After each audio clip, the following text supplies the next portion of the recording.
वृद्धाश्रम वस्त्रदान कले समाजसेवी माधव पुहाण। बासुदेवपुर अंचल जने जनाशुना समाजसेवी तथा पूर्वतन प्रधान शिक्षक माधव चंद्र पुहाण प्रति मास शेष तारीख में विभिन्न समाजसेवा कर आज श्री पुहाण जाफरपुर स्थित बालाजी बासंती वृद्धाश्रम में पहुंची। प्रथम सेठाके समस्त अंतवासी को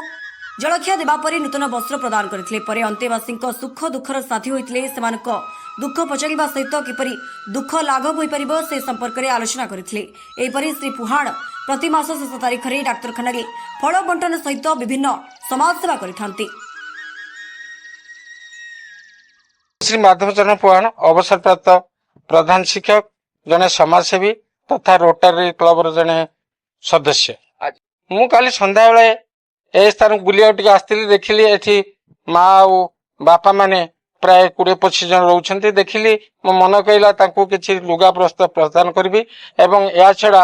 आउ तांको शुक्ला खाद्य मदे देवी कहीं ए बयस रे ए जो 70, 75, 80 वर्ष बयस रे से माने कालातिपात करूछंती जे कि बापा माँ माने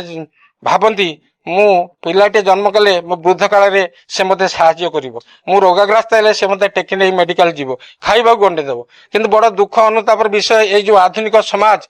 जे कि विशृंखलित समाज कौन करुछि ना बापा माँ को बाहला पर बापा माँ को भूली जाइकी से माने माँ स्त्री कथारे परिचालित होउचंती एवं से माने बापा को नेग्लेक्ट करूचंती। जो बापा माँ को जोगु आमे दुनिया पृथ्वी आलोक देखि पारछु से आलोक आम देखी पार न बापा माँ नथिले से कथा से माने प्रत्येक व्यक्ति मानसिक स्तर में बुझा उचित जे कि बापा माँ जोगु आमे संसार को आसचंतु। प्रथम होउचंती से आराध्य देवता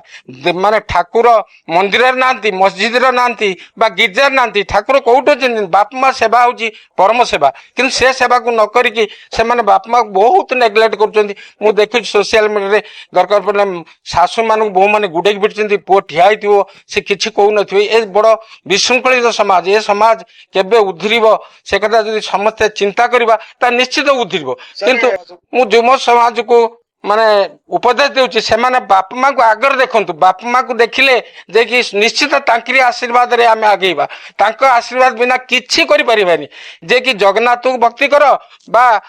जीशु ख्रीष्ट को भक्ति करो बा हमर मोहम्मद को भक्ति करो किंतु प्रथम होचंती बापा माँ। मो ना विपिन बिहारी विश्वाल ना ये तो बहुत अनुपस्थित ज्ञान भूमि बहुत उच्च अच्छी तेणु आम मान को आसिक साहाय्य करने मनोवृत्ति रही तेणु संसार को प्रभु जगन्नाथ सर्वमंगल रखिकी उन्नति कराइबे यही मोर पास आम मुहरे हस फुटे आमको खूब आनंद दे खाद्य लोगा ये सब देकी आमको बहुत खुशी रे रखिले। वस्त्रदान आखिर लुह आसब कारण आम घर पुओ बो को छाड़ी पुओ बो आमको अखातिर करमको जो छाड़े आम आसिक आश्रम माँ को आशीर्वाद आम रहीचु तेणु आम दुखित होचु आम अन्न परदान आम चलुचु कि आम उपकृत होचु यही आमर। बासुदेवपुर मधुस्मिता पलाई रिपोर्ट स्वतंत्र ओडिशा लाइव।